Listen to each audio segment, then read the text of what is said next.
Take a moment and imagine. Imagine if you were a shepherd back in Jesus' time and you're out in the field watching over your flock at night time. Imagine an angel appearing with God's glory surrounding you. It would be terrifying, wouldn't it?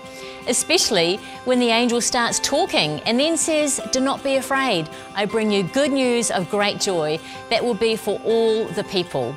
Today in the town of David, a Saviour has been born to you. He is Christ the Lord." And also, you'll find a baby wrapped snugly in strips of cloth in a manger. What would you have thought? A baby? Did I hear correctly? Luke chapter 2 verses 8 through to 11 says, "Is this how the Saviour of the world comes? As a baby in a stable?"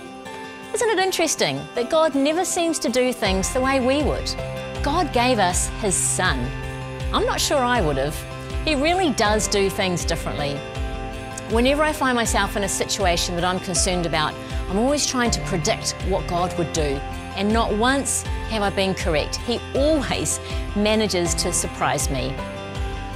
As we journey through life with God, we find that we can trust Him. When the rubber really hits the road, when we're on our knees, when we're desperate, God shows up in the most unexpected ways. And there are loads of verses about trusting God. I know that sometimes it really doesn't seem like He's got the situation under control, but as we see in the story of Christmas, God does things the best way. Can you trust Him? If you're someone that has never really trusted God with your life, I invite you now to take a step towards Him. Reach out, and you'll see that although He does things differently, you'll be surprised at the way things fit together so perfectly. This Christmas, the best gift you can give back to God is listening for how He wants you to do things. Invite Him into your life every day. Thank Him for what He's done and trust Him for what He will do. Merry Christmas.